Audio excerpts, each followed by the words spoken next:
Shut up, fuckers. Alright. Had to make me another one. I'm not gonna lie.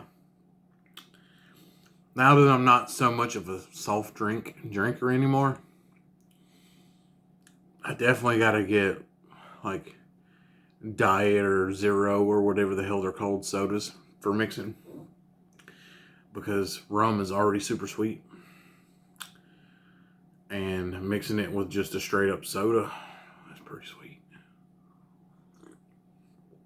But that Bumbu spiced rum and cola. Now I know for a fact we did a review, but I don't remember if that's one of the ones that Grim didn't upload.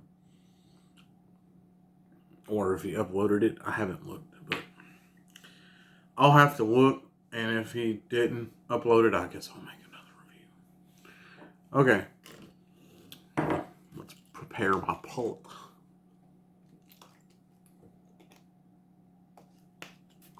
Over here, boss. God, I gotta get my overalls. Freaking stuff.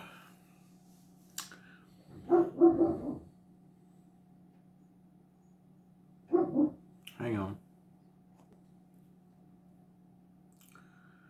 God, I wish this lighting was better. I don't get it. I have like a huge LED right above me. And it's still looking yellow. Okay, next for the next video.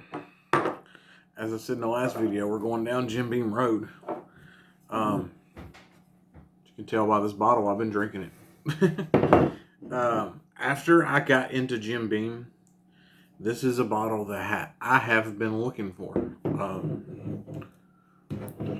Oddly enough, I know I ramble a lot, but that's kind of part of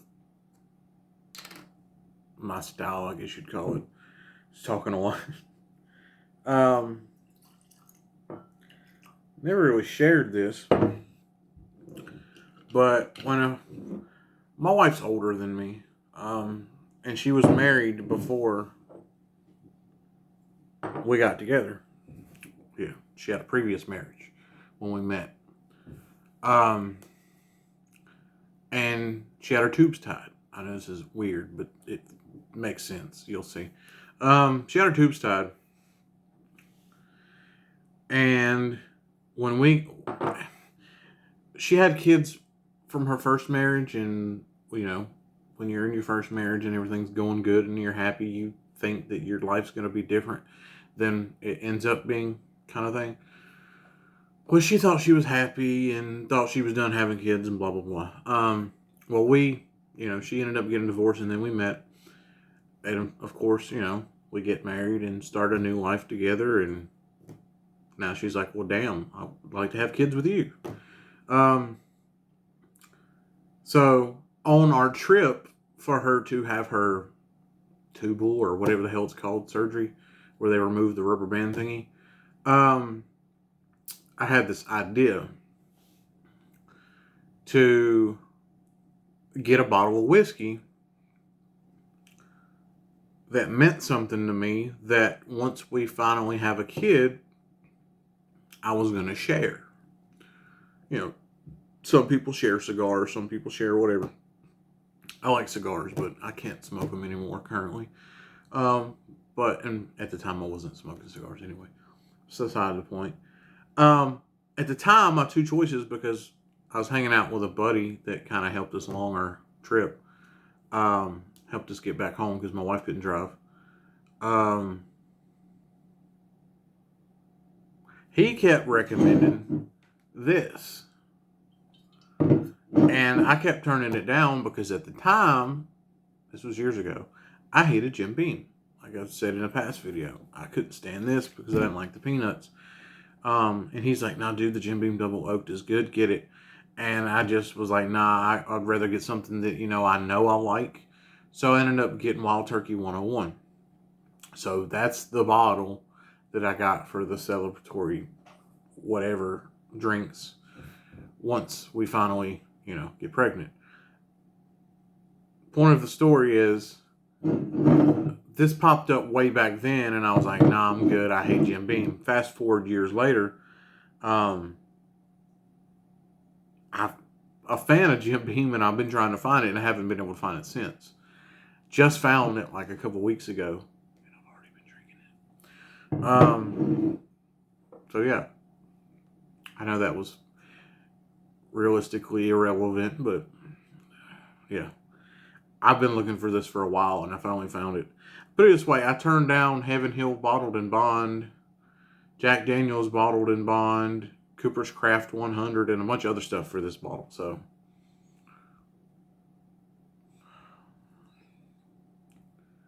this one's 86, I believe. Yep, 86 proof. Not sure of the age statement. I want to say it's like 5-6 years. I'm not like looking. I'm kind of just skimming. It's supposed to be twice barreled. I don't know. You know how that stuff goes. But it smells fantastic.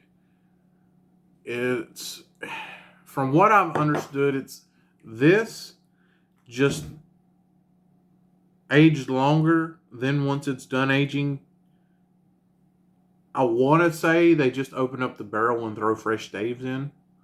I don't think they actually like dump it into another barrel. I think they just throw staves in. I don't know. It says they aged it in charred American white oak barrels. Then we pour it into another freshly charred barrel to mature for a second time. And it results into an intense flavor and smooth taste. Okay, so I'm stupid. I literally just skimmed through all that and didn't see it. Okay, anyway, they barrel it twice. And basically what that happens is it intensifies the flavors. And it's 110% true. One, as I said in the past video, this is kind of watery, but it's vanilla, caramel, oak. This is the same thing, but more. And this is more, if you're not a bourbon drinker, this is what you would consider bottom shelf beginner stuff. This is what you would consider closer to a person that drinks bourbon, if that makes sense. Like a bourbon collector, daily drinker type bottle. This is good, but just to kind of help you with that comparison, this is better. But it's the same stuff, just ages longer. More of the notes are more pronounced. You get a little bit of spiciness from the little extra proof that you get. I think it's another 6%, but it's just enough to be a little in the back of the throat. For me, this is a very good entry bourbon as well. Like if you give somebody this and they're like, I like it, but it's kind of watered down, and you're like, oh, well, even though you've never drank bourbon before, you think that's watered down? This is the good next step, because it's just enough to not be like, but also be like, wow, okay, that's nice. I know I'm saying all this and I ain't even tried it, but I've been drinking this for a week or two. Yeah. Still a tad of that wateriness, but that extra 6% gives it a little bit of a spice kick to let you know it's there. A lot more oak. And then the vanilla and the caramel. I'm sure there's some other stuff there. Of course, you get the peanuts on the back end like you always do. But for $25 a bottle, I mean, in my opinion, this being 20, this being 25, this is an extremely high leap. I wouldn't exaggerate that much. Not extremely high, but a big leap between the two for $5. Like I said, this is like daily bourbon drinker type stuff right here. Like I would buy that as a gift for somebody, whereas this is like considered bottom shelf. This is fantastic. It's cheap. It's a good daily. You're not going to feel bad if you use it as a mixer. It's a heck of a lot better than Jack Daniels. and it's a good sipper. I mean, it's got good flavor. Yeah, there's nothing wrong with that at all. I likes it.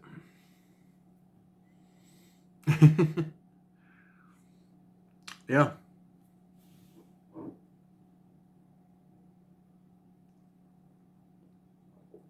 Oh, that's good. Might be in my rum and coke phase again. God, I was a rum and coke guy way before I was a bourbon guy. I guess I might as well tell you this story too. Uh, since it's just me now and I can be myself and ramble because y'all care so much. Yeah, I was a rum and coke guy. Mm, well, let me rephrase that. When I first ever started drinking bourbon, bourbon was my first ever alcoholic beverage. Kind of. Like, it's not the first alcohol I'd ever had, but as far as my first drink, if that makes sense. You know, some people are bourbon drinkers or rum drinkers. Bourbon was my first mine, if that makes sense. Like, it wasn't the first thing I ever had, but that was my first daily, I guess you would call it. And all I ever drank was Benchmark and Coke, or just Benchmark. Um, and I want to say it was probably Trailer Park Boys, of course. You know, always drinking rum and cokes, and then I got interested in trying rum and coke, and I'm trying to think. Say probably at the time it was like Admiral Nelson or something like that I was drinking that was just a cheap spiced rum. Fast forward a couple of years, drinking them both sparingly. At the time, I was a bourbon guy, but not really. I just drank it as a mixed drink. I wasn't like I am now, where I have a cabinet full of bourbon and doing this, and you know.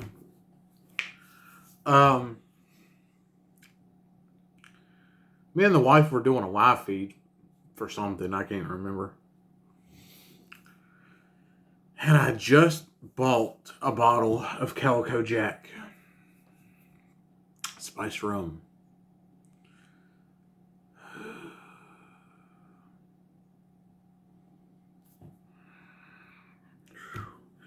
Um, I proceeded into this live feed, I think over like maybe 2 or 3 hours, to drink this entire fifth with Coke.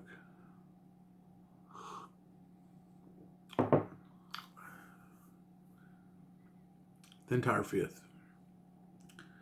I raped some tires. Yes, I said tires. We were in a garage, and there was a stack of tires beside me, and yeah, I threw up a couple times. Threw up on my wife. Threw up on from friends. Till this day, I can't drink spiced rum. I know I just said I can't drink spiced rum. It depends. It can't be cheap. Like, Bumbu doesn't taste like cheap spiced rum. It's kind of like the difference between cheap tequila and good tequila.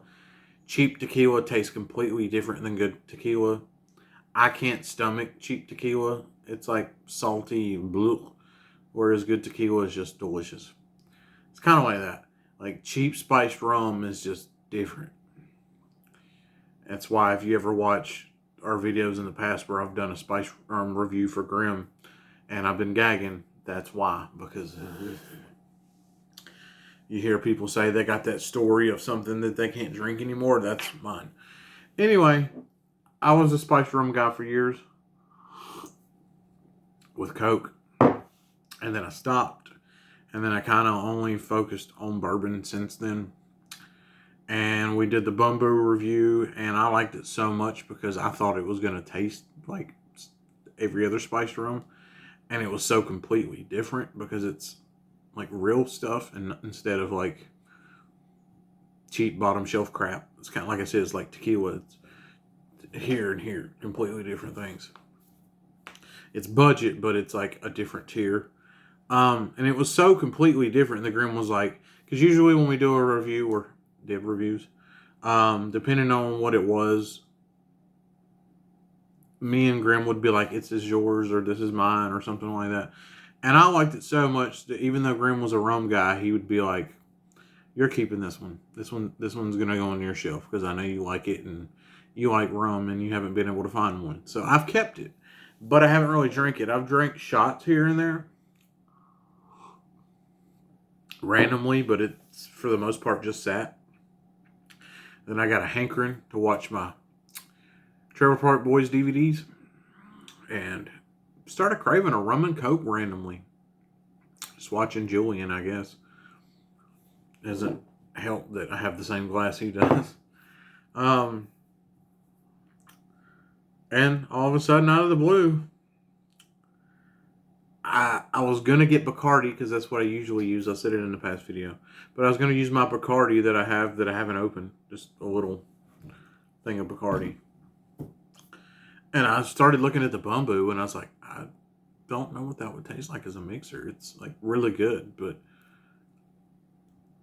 I do it as shots. I don't mix it because it's decent. And I was like, screw it, we'll try it. So much different. Definitely got to get zero sugar sodas, but so much freaking different.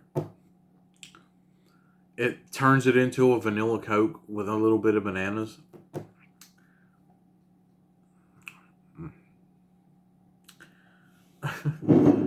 All my rambling ons again. Let's get on to the next video. How about it? Over here, boss. Alright. I don't know what I'm doing. Yeah, water. Stop the camera. I don't know. We'll see. Pretend like we know what we're doing. Over here, boss. Stop the damn camera. I don't know. We'll figure it out today, eventually.